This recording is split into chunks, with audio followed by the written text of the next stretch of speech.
Welcome to another episode of 5 Minute Travel Tips with Neil Patil.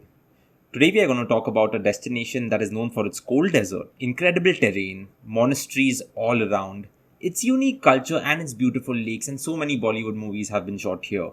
Yes, you guessed it right, I'm going to talk about Leh Ladakh. And it is highly sought after amongst so many tourists. It is on everyone's minds. And with the onset of the monsoons, it is the perfect season for Leh Ladakh. So let's get started. Okay, so first time that I landed in Ladakh or that I landed in Leh, I was amazed because this destination is an Instagrammer's paradise. Wherever you look, it is just beautiful, and I had not seen a destination like this. Even the plane ride to Leh is beautiful, and if you're a Game of Thrones fan, you will feel like you're going north of the wall and visiting the White Walkers because Leh is just beautiful. The towering Himalayas that you can see from the plane window are just incredible. You will be out with your phone clicking photos up in the air at 35,000 feet. I can guarantee you that. But one thing you should know is that when you're on a Ladakh trip, there is something that you have to keep in mind. When you land into Leh, you are at 11,000 feet. And one of the major difficulties that tourists face when they are on a Leh Ladakh trip is something called AMS, acute mountain sickness. It happens because the oxygen in the air is much lower than what we have here in Mumbai or whichever city that you must be living in. And if you don't rest on the first day, you could face one or more symptoms of something like fatigue, headache, dizziness, loss of breath, vomiting, rapid heart rate, and loss of appetite. Well, guys, I named at least 6 of these symptoms. Let me tell you, on the first day, because I did not rest as prescribed by all the Veena World tour managers, I faced 5 of these things.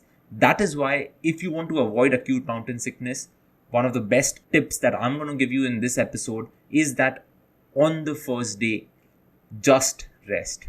Go to your room and just admire the mountains from your window.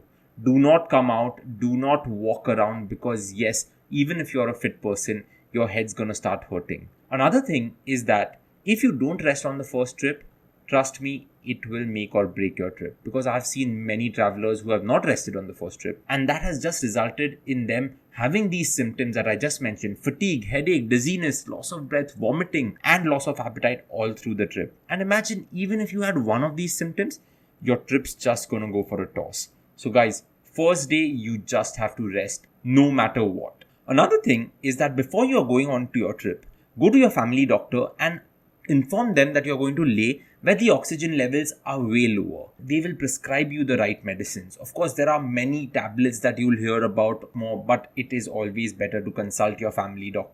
Another thing to note when you are going to Ladakh is that you are not going to get phone or internet services everywhere. The most reliable network in the Ladakh region is a BSNL mobile connection. At some hotels and cafes, you will get Wi-Fi. But if you're going to Pangong Lake, which is 5 hours away from Leh, and trust me guys, that 5-hour drive is amongst the most beautiful rides in the world. You cross the third highest motorable road in the world, the Changla Pass. When you go to the cold desert in Nubra, which is known for tent stays and stargazing, you cross the highest motorable road in the world, the Khardungla Pass. And when you pass the Khardungla Pass, you also get a chance to visit the highest cafeteria in the world. So when you do all of these things, you are not going to get network. So remember that, if you want to be Instagramming every 5 minutes, you may not be able to do that. Additionally, because there's low internet services, it is advisable that you carry a sufficient amount of cash, because at some places, if you really want to have that sumptuous Maggie with the beautiful backdrop of the mountains, you may have to pay by cash. So remember to carry a good amount of cash when you are going on this trip. And finally, I come to clothing. During the months of July, August and September, the weather in Leh is beautiful, is incredible, and trust me, it is super friendly, which means a single t-shirt or a shirt when you're just roaming around Leh Market or even at Pangong is often sufficient. But because you're going to North India, I will always advise you that please carry a sweater or a couple of sweaters or jackets, because you don't want to be shivering in case you can't handle even the friendly weather, and you just don't want to be freezing while you're clicking those beautiful photos with the Leh terrain in the background or clicking those boomerangs for Instagram.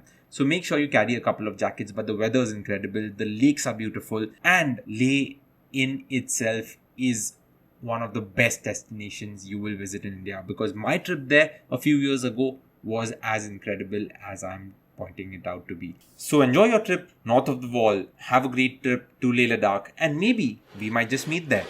But that's it for today, guys. I will see you next week. Take care of yourselves, stay safe, stay healthy. Goodbye.